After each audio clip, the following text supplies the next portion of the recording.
What's up, everyone, and welcome to the Clone Zone. We're just a minute late. I saw someone say we're calling us out. We're a little bit late, but every time we have our guest CubsFanHan on, I forget that StreamYard just hates him.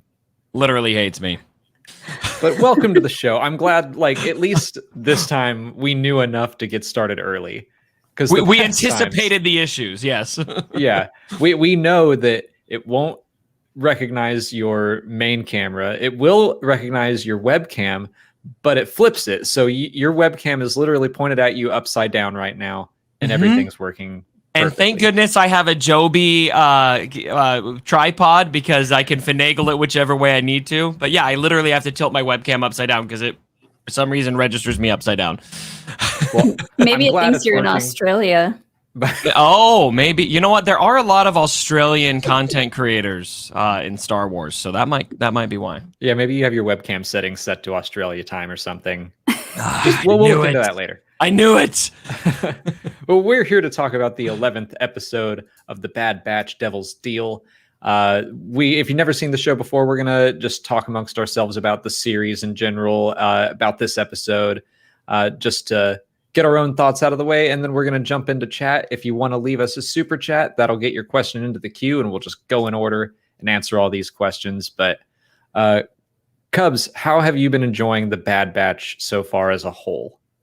As a whole, I feel like my biggest take on Bad Batch, tell me if you guys agree, is I almost feel like there's too many episodes. I'm enjoying it, but I enjoy the more condensed story that's happening.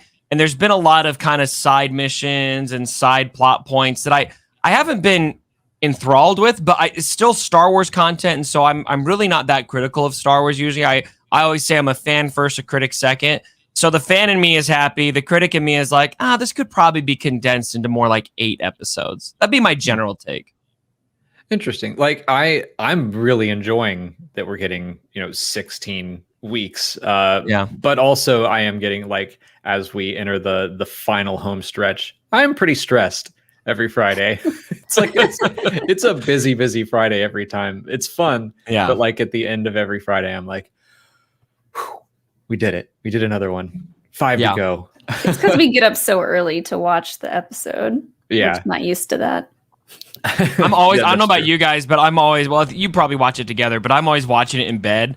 I'll wake up at like 6 a.m. in the morning and I'm like, I could go back to sleep, or, there's a new Bad Batch episode. Grab my phone, grab my AirPods, watch it in bed.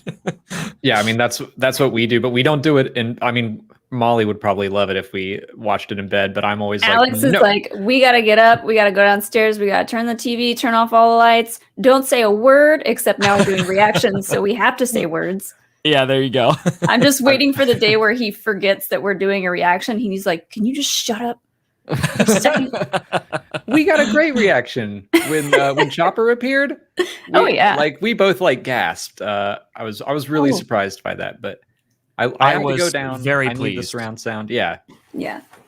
I will. We'll talk about it, but I did have some issues with this episode, but none of it had to do with Hera and Chopper appearing or anything like that. Right. But we'll get into that. But what was your take on this episode? So I watched it's funny, I watched your video this morning on my way back from a workout after watching it. I was like, oh man, this is going to be an interesting conversation because right out the gate, you said this is your least favorite. Which is a weird, I do want to just say, I still liked it.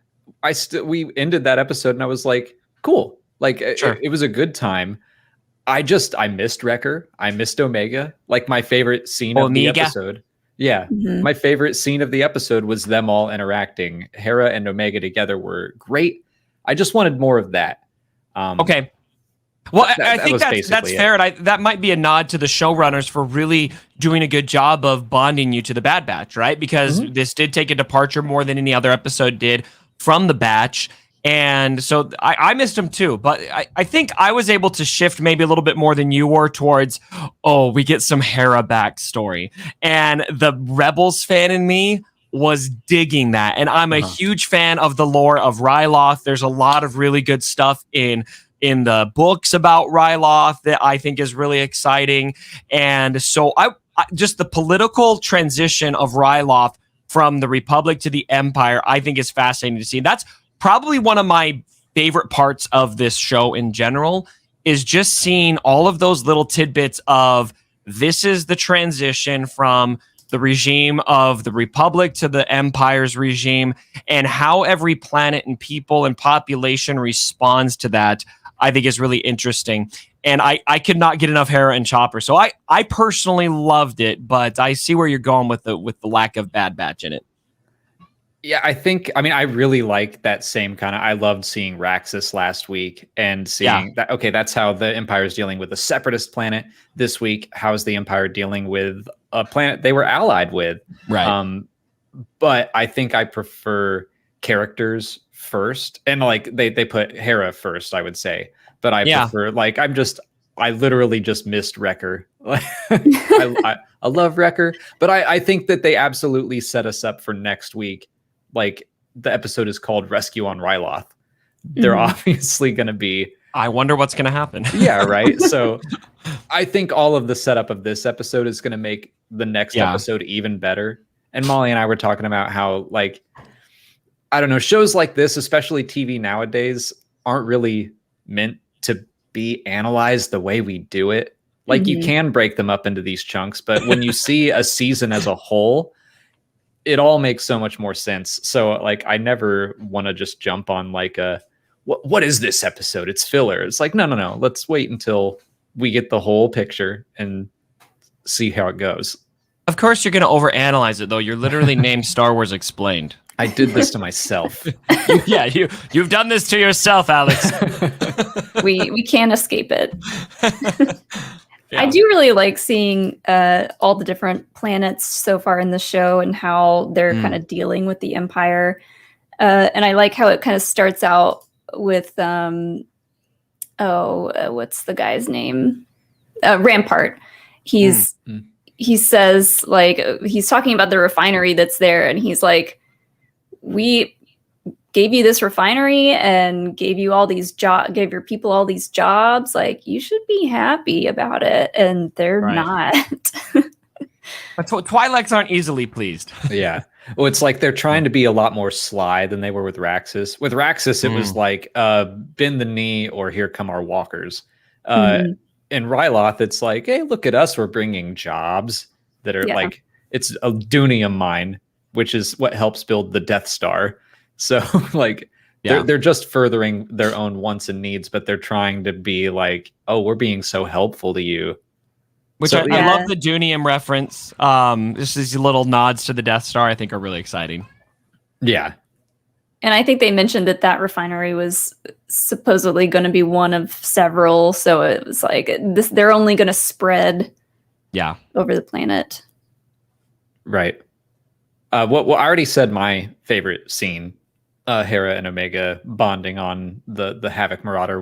Molly, what was your favorite part of the episode? That's probably also my favorite part, because, like, I feel similar. Like, I missed Omega after last week's episode. I was like really excited to see what kind of mischief she was going to get into this week. But I did really like seeing the two of them bond and seeing Hera tell Omega about her, like, dream of flying and being a pilot, and like that seemed kind of new to her, and it's just getting to see Omega experience the world piece by piece is one of the things that I really like about this show. So that's probably that, and like anything Chopper does is gold. I love that. I think it was just the second episode that we saw Omega get off the ship for the first time, and she's like, "What is this?" And like, it's dirt, you know. And so seeing that exploration is a pretty cool factor. I'm gonna pick a different favorite scene. I really liked all of the scenes with Hera, and I'm not gonna pick like an actual moment. It's more just a nod to the composers, the brothers. What the Kiner. Kiner. It starts with a K. their sprinkling of Hera's theme in there, which sounds a lot like Leia's theme and Han and Leia's. It's kind of very similar. It uses that. You're a soundtrack show fan, so it uses that minor sixth that sounds so familiar to us. That gave me chills so many times. That's the Kiner Twitter account even tweeted out last night that it was really fun for them to marry some old themes with some new ones. And like the second Hera's theme started kicking, I was like, there it is. Nice. It's very obviously a love letter to Princess Leia. Yeah. Right. Mm-hmm. Yeah. So that was good. Yeah, and the visuals of this episode as well. I mean, I saw another tweet about how they had a hard time with how much they were putting into the backdrop. I'm trying to remember. Did you see that too? But the specific scene when they were coming, when the ship with Hera was coming back to Ryloth, there was that just massive scene with the clouds and it was just stunning. It didn't look like animation. It looked like an actual full live action shot. Yeah. I think in our reaction, I was like, that looks like a straight up like HD wallpaper of like real space. Yeah. I want a full like 4K version of that for my desktop. It's one of those things where like, I mean, I had to bring it up in my review today, but it feels like just a given at this point that like this show looks amazing. Yeah. That I can't believe that it's on this level. And every week there's a shot where my favorite shot was when Hera landed with Gobi on that moon. And I was just the Ryloth in the background and space and another moon. Like it just looked unreal. Yeah. I loved it. Did it feel weird to you on that moon that they could breathe oxygen on that moon? It didn't look like a oxygen-rich environment to me. I didn't think twice about it. Okay, fine. I'll be too analytical. No, it's just like sometimes there are some things that I accept no question, and there are other random things. It's just like it's funny to see Star Wars fans and what they like will point out, and then they'll have no problem with other things. Stuff like that usually doesn't stand out to me. Like I've seen a lot of little nitpicky science stuff, and it just doesn't do anything for me. For whatever reason, that one I was like, I don't picture oxygen Wait being a minute. Yeah. Maybe Twi'leks don't need oxygen. I don't know. Maybe because it looked like a straight up moon. There wasn't a lot going on. They store oxygen in their Leku. It's got brains and lungs. Like canon. Like a camel. What are those things called? Camel packs? Humps or something. Oh, like the water. Yeah. Yeah, they store water in there. Yeah. That's a good video. Leku explained. The people don't know this, but at the bottom of a Leku is like just a little hole where you can breathe. And you could turn it into a hookah. Yeah. I really hope that in the next episode, Hera gets to fly the shuttle. Yes. I'm getting that vibe where it can be like her first taste, kind of like you were talking about. Omega is getting her first taste of adventure. I think Hera's going to get hers as well. And just her getting the tour of the inside of the shuttle. And I really loved Omega being like, oh, this baby, here's an Omicron attack shuttle. Like the way she was like swaggering around. That was so great. And she said that Tech wouldn't let her fly until she like memorized what every button did or something like that. And I was like, oh, that's so Tech. Oh. So Tech. Teak. Yeah. What did you think about the end and like how everything concluded with Orn Free Taa and Rampart and Cham and Alini, I think is Hera's mother's name. That's the first time we got to hear her name. Yeah, it was awesome to learn Hera's mother's name. It also makes me sad and kind of fills me with dread. I don't know about you guys. I have a feeling we're about to find out what exactly happens there. And I'm confident that that's going to be a pretty big springboard for Hera to go the route she goes. And I would anticipate that will likely be in the next episode. Yep. I agree. The second they showed like an adult green skin Twi'lek, I just went, oh no. Like that's gonna happen. And it's really Hera. Tragic. Oh no. Oh crap. Oh gosh. Yeah. Here we go. It's so tragic seeing like Hera and Cham have a good relationship right now and knowing that like there's about to be a wedge driven in there, but ultimately it gets resolved in Star Wars Rebels. But It So was a bummer. Is Orn Free Taa dead or is he not dead? Well, we won't know until the next episode, but the books and the shows might disagree again. I am on board. I already did a video on this. It'll be out probably like Monday or something, but a preview for anyone who's here. I like the way that they handled this, if they're handling it the way I think they are, where if you just watch the show, if you've just seen the Clone Wars and you don't read the books, then it's like, yeah, he might as well be dead. I think that was their intent. But then they threw in the line of like, oh, arrest Cham for an attempted assassination. True.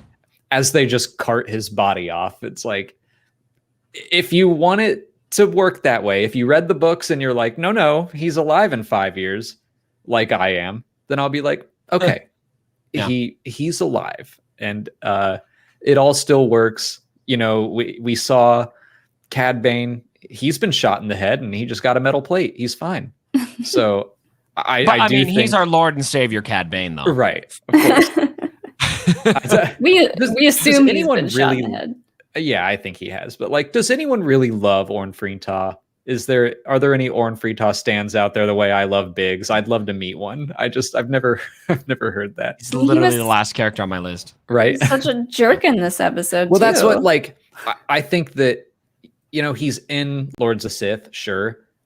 This was the better end. This was the better story and end for him, between him and Cham, and like trying to undermine Cham and the Empire just wiping him out. Like, I really love that story. So I'm okay with like that being kind of, we're never going to see Orn Free Taa again in future books, future episodes, whatever. That's my expectation. But it's still, they throw like all of the canon junkies a bone, and they were like, arrest him for attempted assassination. Yeah. It's like, okay. All right. I get, we got a lot of comments in the chat. Like, you could survive a headshot. Right. But you know, why not make it like a chest shot or something? I don't know. Yeah, if they wanted to make it clear. The headshot looks very dead to me, like all the way dead when I see a headshot. I just assume that, right? I mean, it's like he goes down. No one is rushing to help him or anything. He's not moving. People say that like his hands move in the cart, and I'm like, that's just a body moving. I think that's gravity doing its job. Yeah. Yeah. So like, to me, it works both ways. If you want him to be dead, he's dead. If you don't want him to be dead, fine. I think it still works. It's just a headcanon thing. Headcanon confirmed. Legitimate. Yeah. I think you can just say that his story died there. Like, we're probably not going to hear, unless he's in the next episode. After that, we're probably not going to hear any more about Orn Free Taa. I'd be surprised if we do. That's what I'm laughing about, is like, I've already done a video on this that'll come out, and then I'm like, I know that on Friday it's either going to start with like, he'll have a comically large bandage on his head, like, I can't believe you shot me, or they're going to be like, Orn Free Taa is dead. It's like, no matter what, they're just going to render that video useless. But yeah. Less interesting to me than the what the Empire accomplished there, though, because I actually really like what they're doing. It's very Empire to kind of bait Cham into that situation where he's debating doing it. He actually makes the right decision. He doesn't assassinate him, but looks like we're gonna pretend you did and tell that to everyone and try to turn the people against you. Exactly. Like, I think it's so well done. Yeah. And that's, the writers were like, I assume this is the story we want to tell. This is the best story we can tell in this moment to a much larger audience than read the book. So this is what we're going to do. But we'll throw you that like little out. We'll say attempted assassination. We might never see Orn Free Taa again in the series, but we can just assume that he survived if we want to. Yeah. Rampart has a line like in the very beginning of this episode, and he says, we each have our parts to play to Orn Free Taa. So like, that's foreshadowing this whole plan. And then doesn't he say at the end something along those lines? Thank you for playing your part. Yeah. Yeah. Nice. That's exactly what he's going to catch. So yeah, that's my take on the Orn Free Taa situation. where, and I like every time this happens, I go through this little like, oh, well, wait a second now. And then I think about it and I'm like, okay, I do think they're trying to do their best here, but it's tough to balance telling the best story for the biggest audience versus keeping everything in line with a book that came out 5 years ago that I don't know how many people read. Well, I hadn't read it, so when I saw people talking about it online, I was like, huh? I mean, I forgot until I was writing up my review for the episode. And then I was like, wait a second, he was in Lords of the Sith. And then I like looked it up to confirm. I was like, yep. And he survives Lords of the Sith. So, you know, we'll never see him again, but he's out there somewhere. So always lurking in the shadows. Yeah. So that one person that loves Orn Free Taa. What else happened in this episode? Well, you brought up that Cham almost shot Orn Free Taa for good reason, because he's always been a scumbag. He's always put his own interests above Rylot's. But I wanted him to do it. Yeah, but Alini stopped him. So like he's about to lose his moral compass as well, assuming that happens. And that's like part of the reason that he and Hera start to drift apart, is because she dies and then Cham kind of just goes all in on the Free Ryloth movement. So I'm laughing because of the Taa is Snoke theory in the chat. Oh boy. that meme will never not be funny. Somehow Orn Free Taa survived. I thought we had moved on to Mephisto, but I'm surprised and somewhat proud of people who are still trying to make Snoke theories work. Snoke's got staying power. That last episode, I didn't see your analysis of it, but I'm sure that you saw everybody. Oh, clone tubes, it's Snoke. Oh my gosh. Yeah. Here we go again. Yeah, I mean, I wouldn't be surprised if they're related in some way, but I don't think like the Kaminoans were trying to make Snoke then and there. But that's a long time before Snoke. It's a long time. Yeah. I also feel like there was an opportunity in this episode to give us a little bit more of what's going on with Crosshair, because he was in it the most out of any of the Bad Batch, but we still didn't really get much of him. Like, the further we get along in this show, I'm just like, oh, I think Crosshair might be doomed. I don't know if they're going to save him or not. You know what I think is going to happen? Can I make my hot take? Please do. I think they're going to get Crosshair's inhibitor chip out, and he's still going to stick with the Empire. Yeah. Yeah. That would be a big old bummer. That's maximum heartbreak. To work so hard to get your brother back, and then he's just like, nah, still gonna try to kill you. Because I think there's part of him that really likes what he's doing now. Yeah. I mean, like I want him to at least get his chip out. I would rather, know for sure, instead of just assume that he's beyond all hope. But yeah. I will say, like I keep saying, the Bad Batch wasn't in it that much, but Crosshair was in it a decent amount. And I've also been saying, like, where's Crosshair? I want more Crosshair. So this episode did give us that. Probably more next week. Yeah. Yeah. I'm sure I'm glad to keep them like in conflict. I like his new look, his new character model.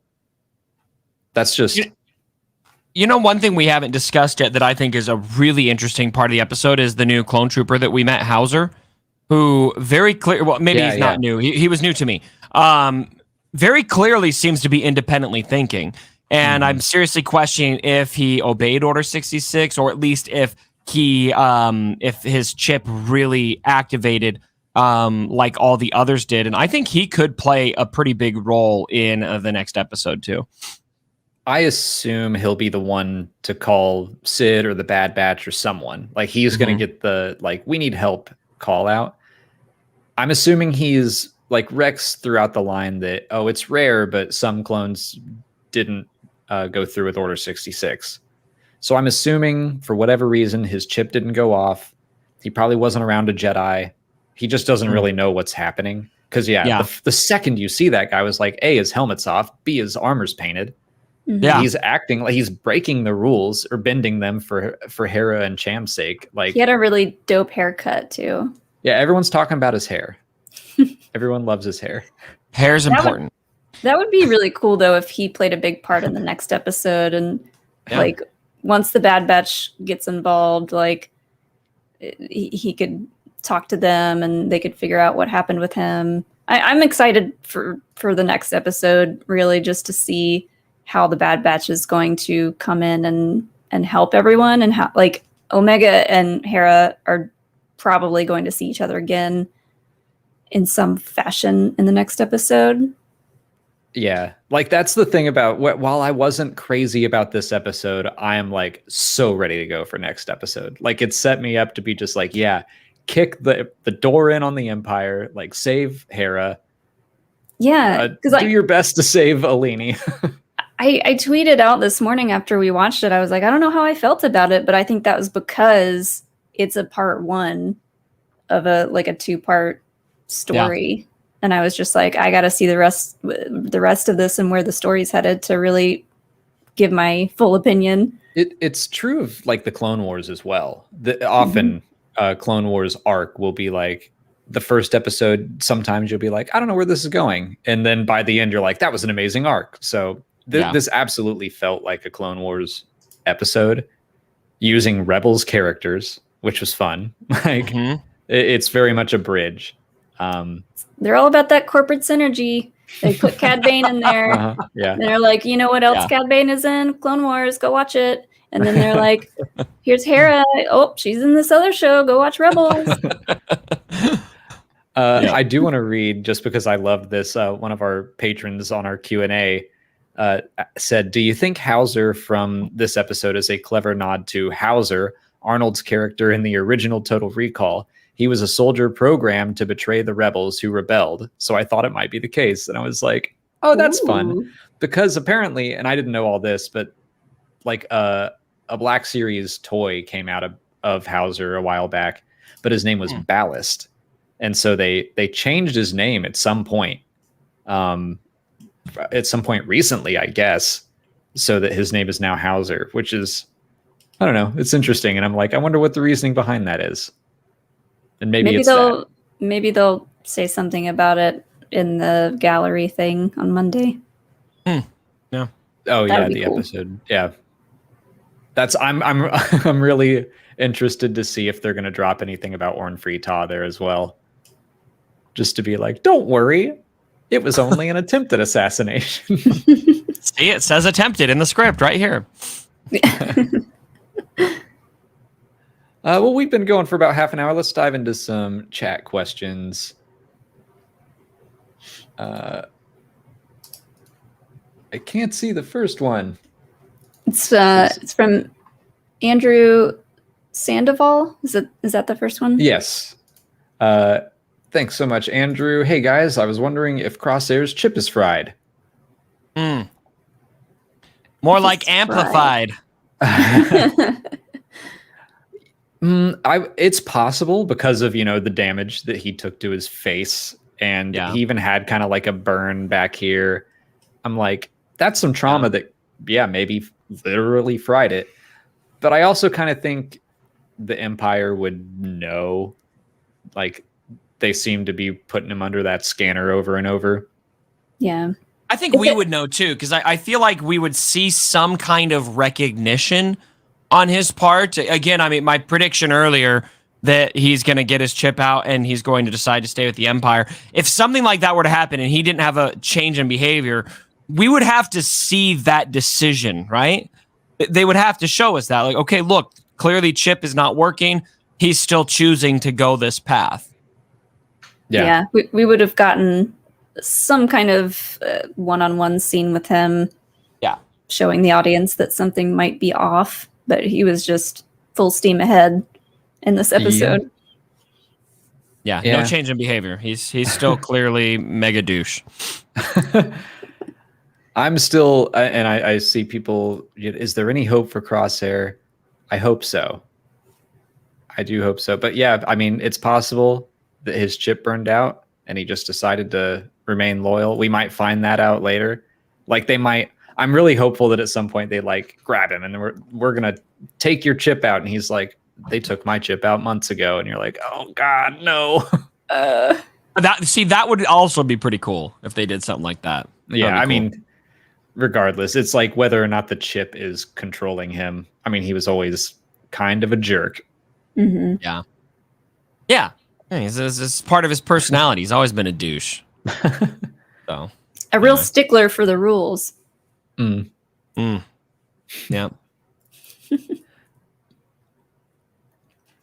Red Mouse, thanks for the super chat. I like that Howzer is one of the few. Sorry, there's a fly in here. I like that Howzer is one of the few clones whose face we saw, showing that at least he has some humanity still inside him. Yeah, that was interesting. I love that that's just like a signal now. They've done it so well with all the clones. Mm-hmm. It's like just immediately all white armor, helmets on all the time. They're stormtroopers, basically. Yeah. And then the second you see a clone without his helmet on, you're like, wait, like that's just how you know that they've done that so effectively, is that you see one displaying any kind of personality and you know that one's cool. And like the way that Cham kind of goes out and talks to the people of Ryloth when he brings up the fact that the clones stuck by them and helped them, he like brings him up and he comes up and like kind of like looks out at everybody. So like they're showing him with the helmet off to be like, the clones are still our friends. Yeah. I wonder how he gets away with that too, because it's clearly the Empire is tightening their grip on the clone troopers, and that is not, I mean, it's part of their inhibitor chips, I would imagine. But also, I mean, if that's part of it, then wouldn't he stand out to the Empire and they'd be like, what's going on with this guy? Why is he still having personality? So I wonder what the backstory is. Maybe we'll find out more on what is enabling him to get away with that. Yeah, like I wonder if they are prepared for this. Like, did Rampart get a manual that's like, in the case of a clone that won't put his helmet on or takes his helmet off, like, here's what you do. Implementing the Empire regime, page 1. It's like, it's still pretty early days, so they're probably still figuring things out. And I think there was a moment where Howzer said, like, sir, she's just a child. And Rampart kind of like gives a look like, what did you just say? Yeah. You just... Oh, I meant to bring this up earlier, but when the Hera's ship crashes and then the LAAT lands and all of the troopers come out and you see that dude with the flamethrower, I was immediately like, oh God, like immediately went back to that third episode with the Saw Gerrera rebels and just being like, oh God, I was afraid for everyone on that ship, even though I know Gobi and Hera are alive in Star Wars Rebels. So just they're doing a great job with just like simple storytelling like that. That still might be the darkest moment in Star Wars animation. It's pretty dark. It was rough. Yeah. Power Rangers Rock, thanks for the super chat. Go Cubs, great episode. It's my birthday Sunday. Happy birthday, Power Rangers Rock. Happy early birthday. How are the Cubs doing? Let's not talk about the Cubs. They were doing great, and then they decided to lose 9 in a row. Oh man. Ooh, ouch. Sad. But Star Wars, okay? I'm here to talk Star Wars. Good, because I can't tell you anything about the Don't Braves. remind me of my sadness. It's in your name. True, I do. I should have thought about that. Joseph Ripley sent 2 super chats in a row. Thanks, Joseph. Howdy, friends. Didn't know I wanted a Hera prequel, but wow, I loved it. Also, super happy to have Chopper back. I got way too excited seeing him again. Yeah, me and Alex both just like our mouths were like wide open. We were like, "Oh my god, it's Chopper!" It's funny. Says, just to stop on that for a second. Okay. I just wanted to talk about how our reactions tend to be, or at least definitely Molly's, but today mine. They're bigger for the droids than the human characters. The Cad Bane episode, when I heard Cad Bane's voice, like that was probably the biggest reaction I've had so far to this series, which is what sparked us being like, we should probably record reactions to these. but like I had a huge reaction for Cad Bane, and then when Toto 360 came out, Molly gasped just as loud, like, "Oh my god, it's Toto 360!"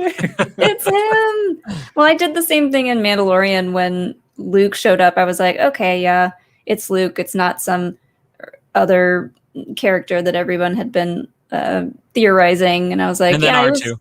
It was cool. And then when R2 comes out from behind him, I lost it. I think that Star Wars is actually an interesting commentary. I think there's a reason for this. Star Wars kind of has this subtle line of, if you are kind to droids, you are a good person. Yeah. Right? Do you guys feel that too? Absolutely. The people who are jerks to droids tend to be the bad guys, and people who are good to droids tend to be the good guys. Din Djarin might be maybe an exception to that, but he's got justification for it because and the he droids comes around. That's part of his arc.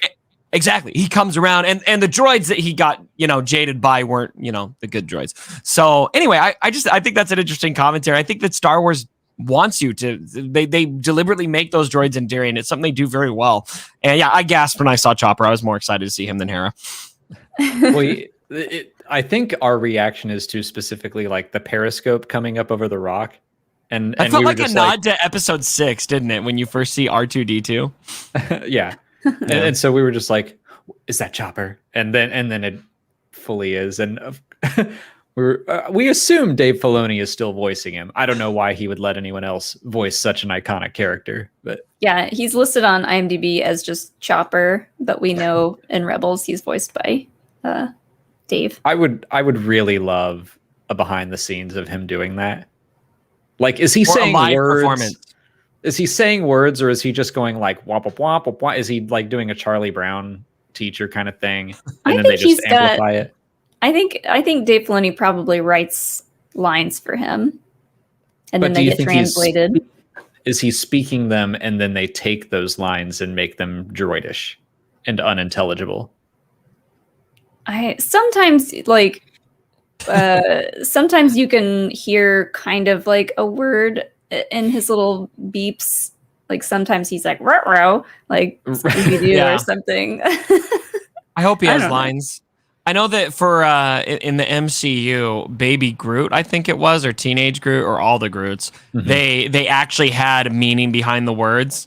And so, like, when they were like, "Whoa, watch your language," there was actually like some very, very aggressive words that the cast understood.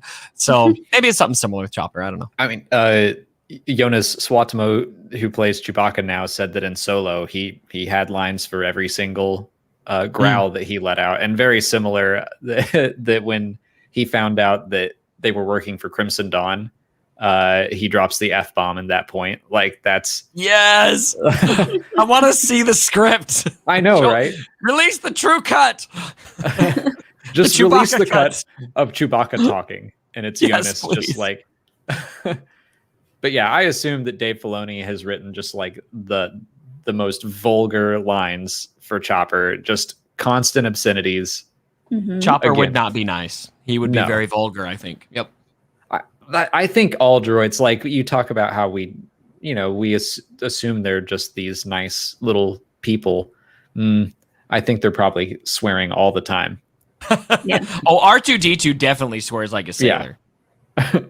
No doubt. Name a droid that doesn't. C-3PO. All right. Yeah, he's too but prim he and can proper. swear in 7 million languages. He's like the choir boy, okay? The second part, etiquette. Yeah. The second part of his super chat says, also big hype for more turbo tanks and seeing the established clone bases using the old tech turbo tanks, LAATs, etc. I was also pretty psyched for the turbo tank, just to see it. Again, we're like bridging those gaps of, all right, it's not a tank anymore, it's a prison transport, like we saw it used in Rogue One, where we're not fighting a war anymore. So what do we do with all this stuff? I don't know, let's haul prisoners in it. And the fact that they modeled the interior and it looked just like it did in Rogue One. Yeah. Fun stuff. Yeah. Corporate synchronization.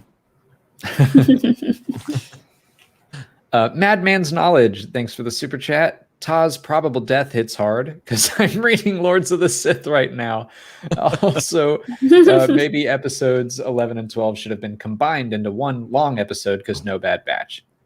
Yeah. Like I'm cool with the wait. Like this one probably won't go down as like one of my favorite episodes of the season or series or however long this show goes, but I have anticipation for the next episode. Yeah, it's not very common for them to play kind of like a part 1 and 2 together. They're probably going to spread them out. I mean, every once in a while you'll get like an hour-long episode for the finale, but if it's in the middle of the season, it makes more sense to break them up.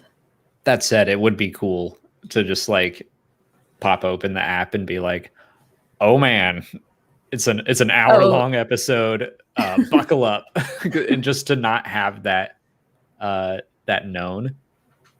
Where we knew the first episode, yeah, right. Maybe the finale will be something like that, but they told us that the first episode was going to be over an hour long. So yeah, to drop one on us, I mean, it's the same thing with The Mandalorian, where some are 25 minutes and some are 50 minutes.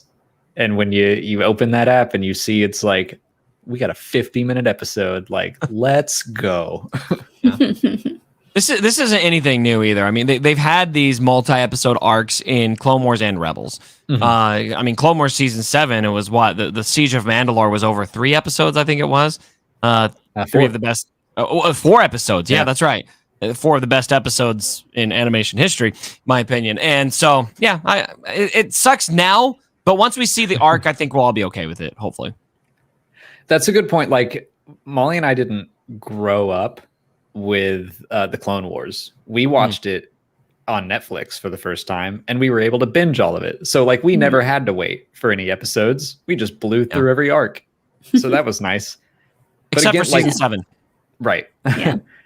Which was agonizing to wait for. Yep. But again, like, this show is just really not just with characters, but like thematically and episodically, it's bridging the gap between the Clone Wars and Rebels, where it very much follows the Bad Batch a lot more than the Clone Wars did. Like, the Clone Wars jumped around so much. It's like, we're really focused on these characters, but they still have arcs. Like, I felt like we just finished a Braca arc with everything that happened to Omega. Those 3 or 4 episodes worked really well together. And now we're on the Ryloth arc, but it's still just mostly focused. This is the one episode that I'm like, this is different, but it's kind of like that Clone Wars episode of Rebels, where sometimes you just gotta do a little throwback. Yeah. Also, I'm sorry that you're reading Lords of the Sith right now, but we already went over all that. He's still alive. He was just taking a nap there. He just he went to sleep. I'm gonna laugh if we see him in the next episode with a fat bandage, like you said. I'm gonna be like relieved and just annoyed that I made a video about it at all. he's gonna be standing up in front of Ralph. He's like, "This attempt on my life has left my head scarred." Yeah. Oh man, good stuff. Josh Thompson, thanks for the super chat. I want to know more about Howzer. It's interesting that he doesn't appear to have lost his individuality. Yeah, brought him up a couple of times. Everybody loves it. I got texts about Howzer today. Hold on, I'm going to read it because some people in chat know our friend Zach, and I just thought it was funny. He said, which clone commander is on Ryloth in the new episode? I said, Howler is his name. He said, do we know him from the Clone Wars? And I said, no. And he said, he had a familiar energy. And I was like, he's a clone. Yeah. But I mean, I think maybe the familiar energy stood out, though, because this whole series, we've been seeing the now Order 66 rote clones that are very much more stormtrooper based, right? And so I think that might be what he noticed and why he felt that familiar energy is, this is like Clone Wars clones. Yeah, I just couldn't help but give him that jab. It's like, oh, I can't help but recognize that person's from somewhere. I've seen him before. He kind of looks like every clone ever. It did. I mean, I will admit Maybe that because he kind of has your haircut. He was like, "Is that Alex?" I don't know. I mean, I'll admit that, like, I was like, is it Waxer or Boyle? Or I know that one of them died, and I can't ever remember which is which. But I was curious if it was like one of those clones that had history on Ryloth, which would have been fun. But yeah, I love seeing it, like, in the chat, everyone that just loves Howzer, and I love how quickly people like latch onto these new characters and just like, I love this person, I will die for them. Yeah, yeah, right. Oh, thanks, Infinity Park. Waxer was the one that died. Sad. Womp womp.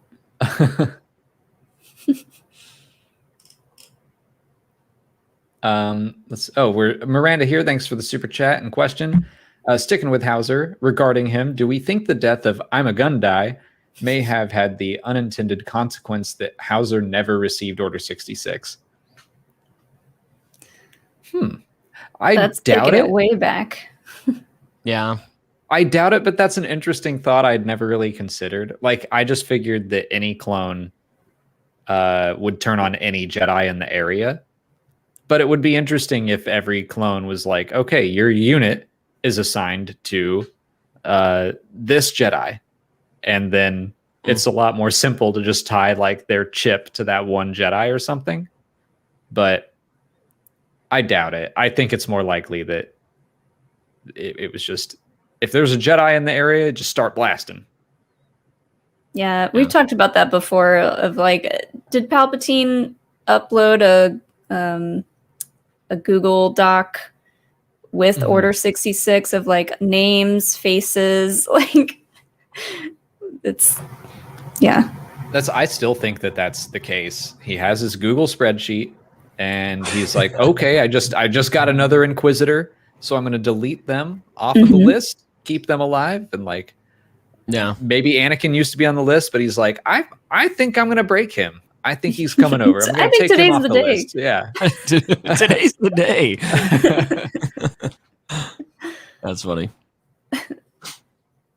Animated Sky, thanks for the super chat.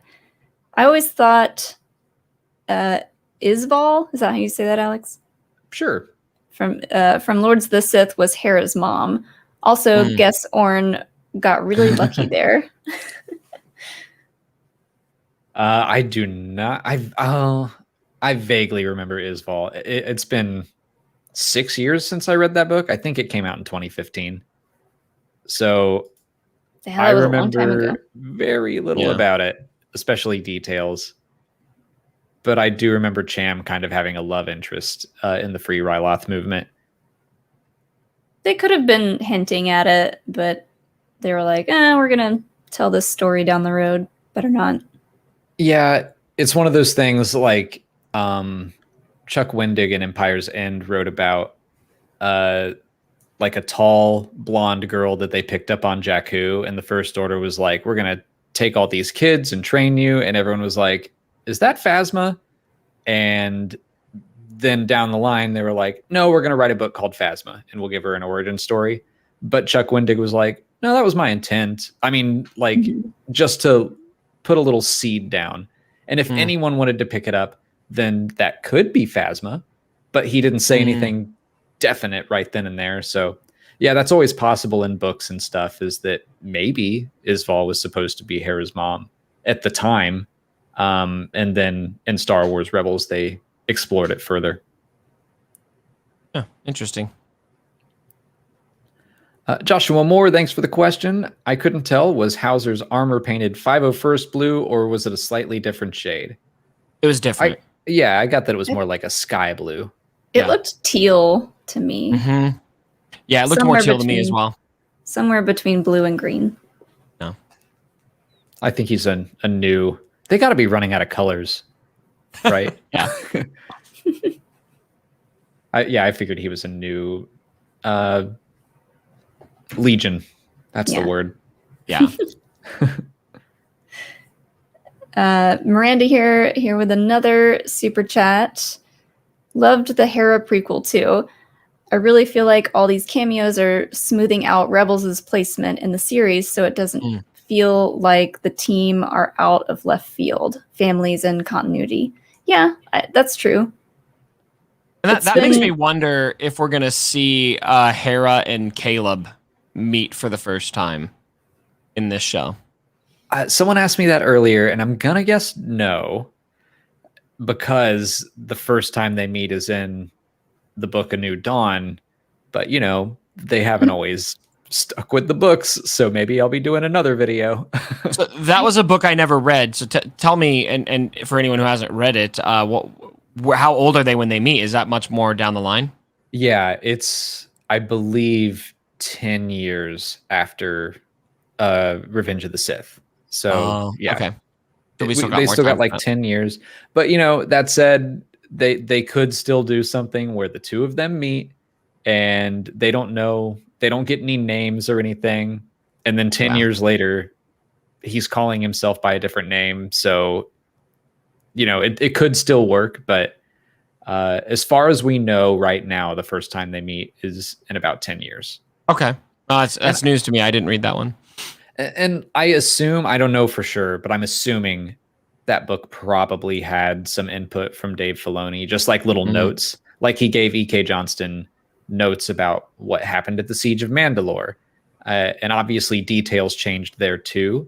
But the basics are all there because I think Dave Filoni was like, here's the gist. Like, they capture Maul, Rex gets in trouble, and Ahsoka has to save him, like choose between saving him or letting Maul go. And she chooses to save Rex. Like, that's basically what's in the Siege of Mandalore version of the Ahsoka novel. So I bet he gave some little notes about how he envisioned Hera and Kanan first meeting as well. But I'm just guessing.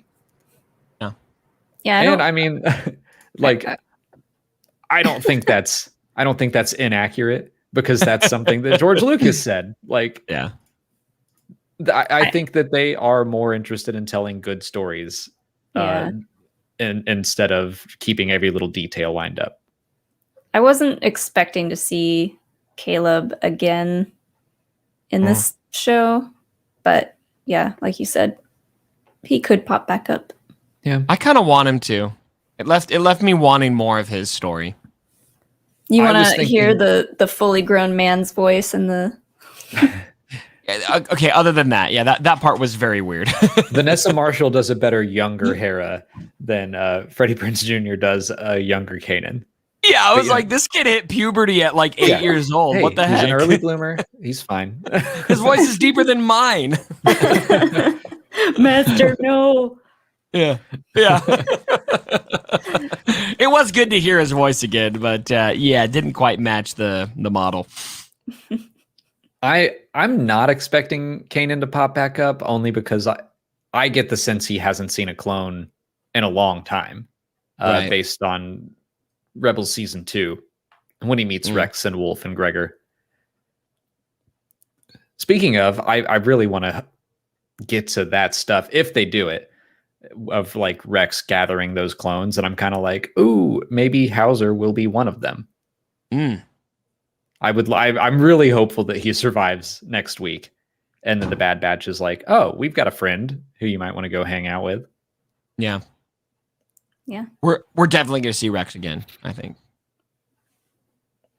I was just because I see this dingbat, give Rebels another shot. I don't like, without knowing kind of what your hang up was on it. I definitely was someone who was skeptical of Rebels when it came out. But I was like, I'm going to give it a shot. I'm going to watch every episode basically for the channel's sake. And I fell in love with it very quickly. If you get to, what's the one about the old masters? I forget the title. It's like episode 6. That's where I feel like everything really clicks and turns around. So give it a Rebels shot. For me has, and I won't spoil it since it sounds like he hasn't seen it, but Rebels for me has one of the most emotional moments in all of canon, live action or cartoons. I was shattered in Rebels. Yeah. Yep. And so I would definitely watch it. if we're talking about the same moment, and I haven't seen it since last year when season 7 of the Clone Wars came out, but I'm like, I should watch that episode again. Why would you do that to yourself? I don't know. Don't watch that one again. We need to finish our Clone Wars rewatch that's been going on for like 3 years. And then we need to get into Rebels. Because I've only seen Rebels like once through, because we were watching it when it was coming out, and you haven't rewatched it. Well, it's interesting. So I watched it as it was coming out, and then I binged the whole show within like a week. It was just like dedication, just plowing through it, and it hits you hard at the end. It hits you really hard. I have never rewatched it. Like I know I've seen every episode twice at least, but I haven't like sat down to watch it from start to finish again. It's like I've just seen every episode twice. So yeah, I need to get back on that. I would say especially the ending, just the way everything comes together at the end when you watch it, when you binge it, it just I don't know, it really hits you deep, I think. So I mean, like not to spoil anything, but we use Rebels as an example all the time of I'm trying not to spoil things, but it's like, I mean, normally we wouldn't have to, but because he gave a super chat and clearly hasn't seen it. But there's like an episode in season 2 of Rebels that feels like complete filler, and it comes into play in the finale, and you're like, who would have thunk? So that, like, I really try to not judge things too harshly until like I have the full picture. Rebels also has probably the most emotional lightsaber fight in all of Star Wars. It's got one of my favorite just concepts in Star Wars, also season 4. Yeah. Watch Rebels! You should watch Rebels. Slap yourself in the face and then watch it. Come on. Let's do this. Rogue Squadron Trainee. Love that name. Thanks for the super chat. Not a lot of Bad Batch this week. Echo and Wrecker didn't even have a line. Maybe their voice actors weren't available. Nice. I almost responded to that like in a real way because I was like, I doubt it. That's a good joke. D. Bradley Baker is absolutely carrying this show, guys. He's like everyone. Yeah. I do love seeing in the credits just D. Bradley Baker as the Bad Batch. The Bad Batch. Like, we're not going to list all the names, but who's your favorite Bad Batch voice that he does? Oh, favorite voice. Oh, hold on. Mine's Wrecker. It's Wrecker, 100%. I'm trying to. I don't want to just immediately say Wrecker, but Wrecker is my favorite member of the Bad Batch, so I do think it's Wrecker. Molly? Well, my favorite member, I think, is Tech. But as far as the voices go, probably Wrecker. Tech is very different. I do like Crosshairs. I mean, he keeps it clone-ish, but so sinister still. I really like that. Yeah. Grumpy Echo is also good. I love Grumpy Echo. I wish he did Omega's voice too. Just like, I wonder if they asked. I wonder if they asked for like, hey, can you do this? And he did it, and they were like, never do that again. Omega's perfect though. Omega's perfect. Michelle I love her voice. Crushes it as Omega. She does. Who's your favorite member of the Bad Batch Cubs? It's gotta be Wrecker. I just he's my boy, and I'm really kind of relieved that they already kind of resolved the Chip arc, which I was worried would come into play at like the very end and be very, very tragic. Because I was petrified that they were going to take my boy from me.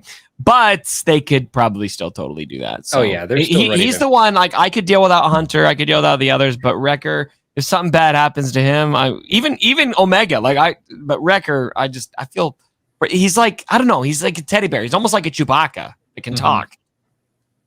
Yeah, he's definitely someone that I'm like, oh no, I'm probably gonna collect all your merch. Dang it. Dang it. Yeah, right. Not another one. And they're probably going to make more of him than they make of Biggs. So Yeah, definitely. You know, there's only I think maybe one or two fans in all of Star Wars that are as obsessed with Biggs as you are. Who else? No one else. Alex is Okay, like, fine. how dare? Yeah, don't say that.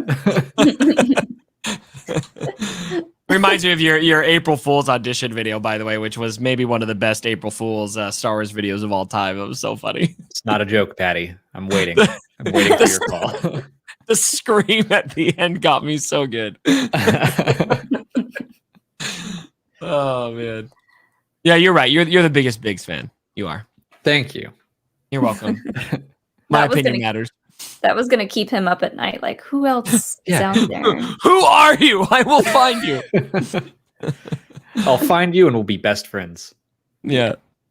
It kind of made me think. I know you've got other questions to get to, but I've got one of my own. Are you too worried that something very, very tragic is going to happen in the batch at the end of the season? Yeah. Yeah. So all of them? Like all of them. Yeah. Yeah, but, probably. I mean, like a Rogue One kind of incident. I don't know if I'd go that far. Like, I feel like the animation has trained me because, you know, we do this over and over of, oh, they're introducing this Ahsoka person. Like, why isn't she in Revenge of the Sith? She's probably dead. Nope. Yeah. Oh, this Kanan and Ezra person, like these people, why aren't they in the original trilogy? They're probably dead. You're half right. But like, Ezra's still around. So I think there is a chance. I'm like, this is me just being hopeful and optimistic. I want them all to be okay. So I'm nervous. Yeah. I feel like the batch is just like, they're so impactful, you know, and maybe not, you know, I guess you could say the same about Ezra and others, right? They would have been impacting the rebellion in the original trilogy and been around. I feel that way about the batch, but you could make the same argument for Ezra and others. So I feel like that's fair. I mean, they could just of their own volition be like, let's go retire. We're going to go live hang out on Arc 2 somewhere. Although I do kind of think that's against what their arc is. I think that right now Hunter is being overly protective. It's kind of like, to bring it back to this episode, Cham is doing the same thing where I think he just wants peace so bad that he's willing to look past a lot of what the Empire's doing. And he's like, oh, Hera, I just don't want you to have to go through what I went through. So I'm going to really, really fight for this peace, or just hope that it's going to work. And I think Hunter's doing the same thing when Rex is like, hey, you could come fight with me. And he's like, no, we got to take care of her. And it's like, maybe the best thing to do to like give her a future is to fight against the Empire and make it better. But I don't know. So if they just went off and retired, I'm not sure that would fit the story they're telling. But I don't think they could do that either. They're not wired for retirement, I don't think. Yeah. Maybe their big purpose is to sacrifice themselves for Omega, and she'll have a continuing arc. I could totally see them doing something like that. Yeah. I don't wanna. I don't wanna. I don't wanna. I would sacrifice Omega for my boy Wrecker right now, though. I'm sorry, Omega lovers. No, they need to. They're a pair. Like, I love the big brother little sister energy they have. I cheered when Wrecker like shoulder checked Hunter in the last episode. Yeah, when Hunter was like, "What are you doing? You're supposed to keep a low profile," and Wrecker's like, "She just paid off all our debt." Bah! And then he gives him that look. I'm like, hell yeah, yeah. You tell him what's what. Yeah, for sure. Bakey. Oh, go ahead. Yeah, that was the next one I was going to read. Okay. Bakey, thanks for the super chat. It's just in quotations. The attempt on my life has left me scarred and deformed, but I assure you my resolve has never been stronger. Orn Free Taa. I'm disappointed you didn't say that in like a Palpatine voice, Molly. I thought about it like halfway through, and I was like, my Palpatine sucks. Well, technically, we would have to do it in an Orn Free Taa voice. That's which true. I can't even hear in my head right now. So I can't even hear that either.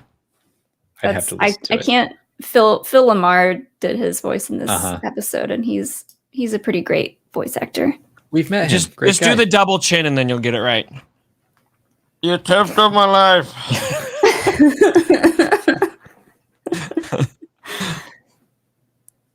Star Wars 345 paper. Thanks for the super chat. Kanan sent rebels that the clones later told him about the chips. We haven't seen that happen yet. Huh. I need to again rewatch that because I don't remember that at all.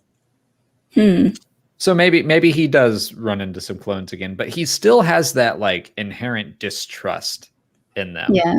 Yeah. Which like if he has a good experience with a clone, I mean, he might have a bad experience with a clone where they're all shooting at him and they're like, the chips are making me do it. But it's the chip. Yeah. And there's also, I mean, there's room for something like that to be told and explored in another season of Bad Batch or another animated series past this. So it's not like this is all or nothing right here. Exactly. Yeah. That's Dingbats also met Philomar. Yeah, he came and did some improv at the theater where Molly and I took lessons before the world fell apart. He's hilarious and was super awesome. nice.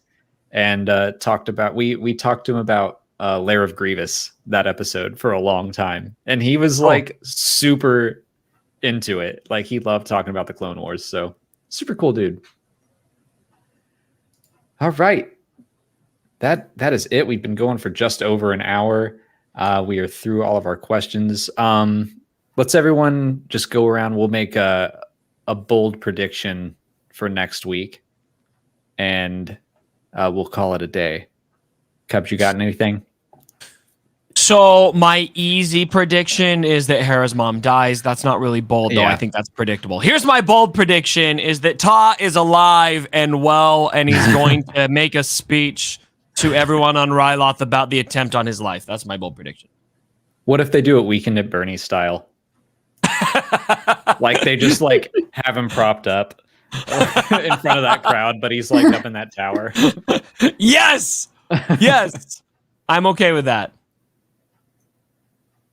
Now I'm trying to think, like, what if Crosshair is the one to kill Hera's mom? I thought she was going to die this episode. Like when he Yeah. took down Orn Free Taa and she was right next to Cham, I was like, she's going to shove him out of the way and get shot. But that didn't happen. So now I'm buckling up for something worse. My crazy prediction for next episode is that the Bad Batch is going to get to confront Crosshair, and we see some kind of wavering in his like mannerisms. Maybe it's the chip, maybe it's like some part of him is like trying to break through. I just want to get a Crosshair update. Like how's he doing in here? That's true. Like we haven't seen any introspection on his part since that third episode. Right. Where he sat down and he had a moment of sadness.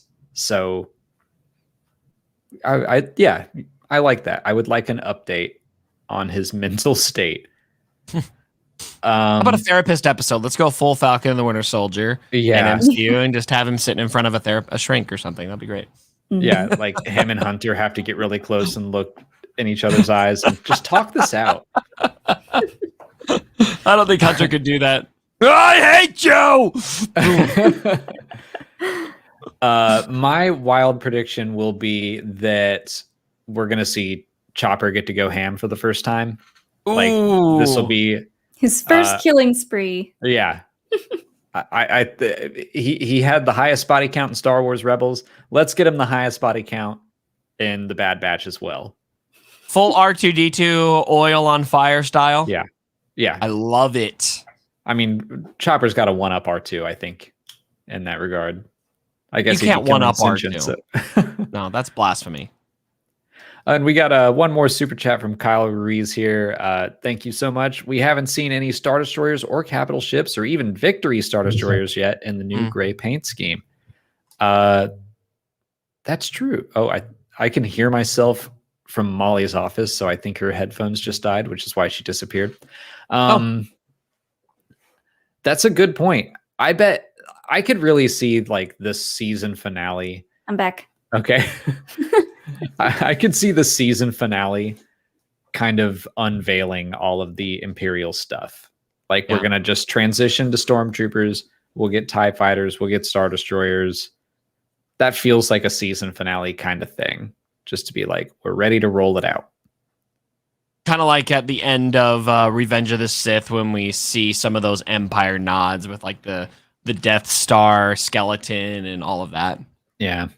Yeah. Like it feels a little soon. We don't know what the time frame of this is, but like Star Wars has never been overly careful with its time frame. So somehow Molly returned to Blaze Cap. That's a funny comment.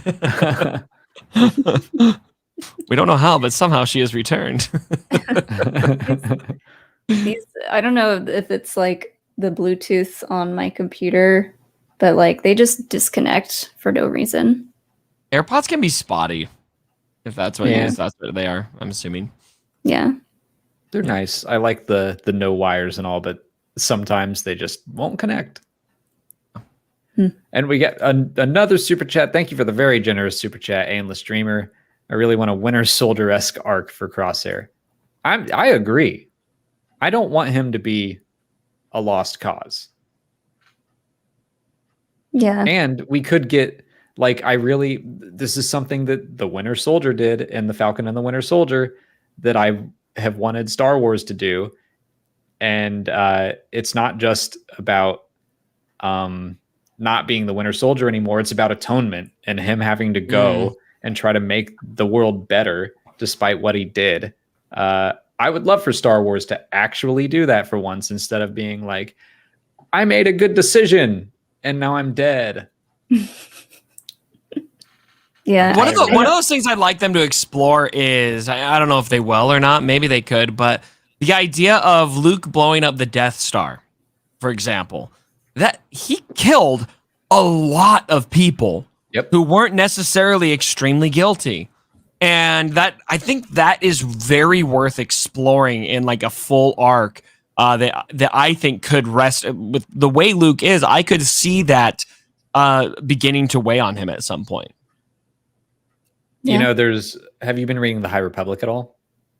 I've been reading. I read the first book, and I have been so busy. I'm studying to become actually practicing to become a marriage family therapist right now, and all of my study is right there right now. So I've kind of dropped out. Oh yeah, I'm judging you very hard, but I know everyone criticized my fandom. I'm not worthy. I can't believe that you would place your career above reading another Star Wars book. But I know. There's a line in The Rise of Skywalker about how the Jedi take every death with them. Like they don't want to do that. They regret every single death. And it's like, yeah, Luke killed 1 million people or so. So does he feel the weight of all of that? I think you're right. That'd be really interesting to explore. It's like sometimes you have to go through with that. And that's the argument they're making in The Rise of Skywalker. It's like sometimes you can't avoid it. But when you have to go through with it, you just take it with you. Don't ignore it. And it's like, yeah, Luke, does Luke carry all those souls with him?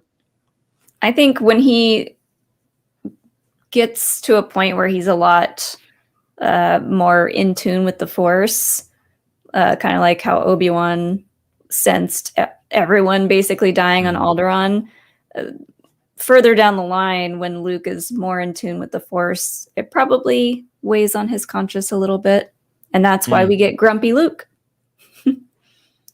Which makes a lot of sense, I think. I could debate this forever, but I think that the Luke that we see in The Last Jedi makes a ton of sense given how damaged he clearly would have been with what happened. And we think mostly about, I'm going on a big tangent here, but we think mostly about his Jedi Order failing, but it would be interesting if that guilty conscience of millions of dead people also played into that.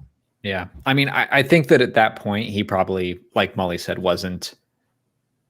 I don't think he felt 1 million souls blink out of existence. But it's interesting to think about. He's got to have a conscience, right? Oh, yeah. I'm sure he thinks about it. Yeah. I think it's worth exploring. It's an interesting story. Maybe Mando season 3. I don't know. All right, I'm gonna answer one more question because I saw this one a couple times. Why is Hera's accent different? It's because she's a child. Yeah. She's at her home. Like, that is her natural accent. And you can notice in Star Wars Rebels, when she's talking to her father, she slips back into it. She still has her accent when she is around him. But then Molly, on our walk with Hilo today, said something that I really liked.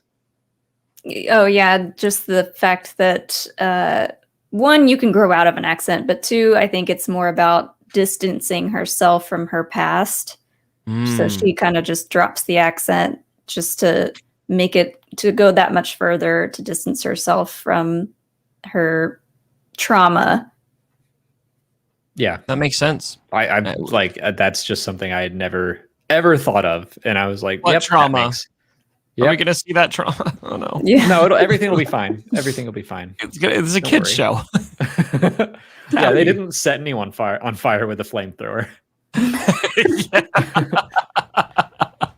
Yeah. All right, well, that's gonna do it for us today. Cubs, thanks so much for joining us and chatting. Always a pleasure to have you. Thanks for putting up with StreamYard and all its BS. Oh, it's worth it. I love chatting with you guys. You're some of my favorite Star Wars fans ever, and so it's an honor to be on your show and talk about Star Wars with you. Well, we've got links to all of your various places, your Twitch, your YouTube, your Twitter in the description. But where can people find you online? On Twitch, YouTube, and Twitter, and the links that you shared. Those are my main 3 platforms. So yeah, I tweet a lot about Star Wars. So well, perfect. And I like The Last Jedi. Don't at me. Go give Cubs a follow if you aren't already. He's so much fun to talk to about Star Wars. I remember just like meeting at that EA event. We hit it off instantly. You're the best. Thanks for hanging out with us. Yep. Yeah, instant. We will be back next Wednesday for a Lego stream. We're probably going to do a Black Widow Explain It to Me on our other channel at some point. Ooh, did you guys real quick? Did you see it already? No, we're gonna shut this off. We're gonna order some sushi and we're gonna go watch it on Disney Plus. Oh right. Yes. Okay. All right. Text me. Tell me what you think. I saw it last night. All right. Nice.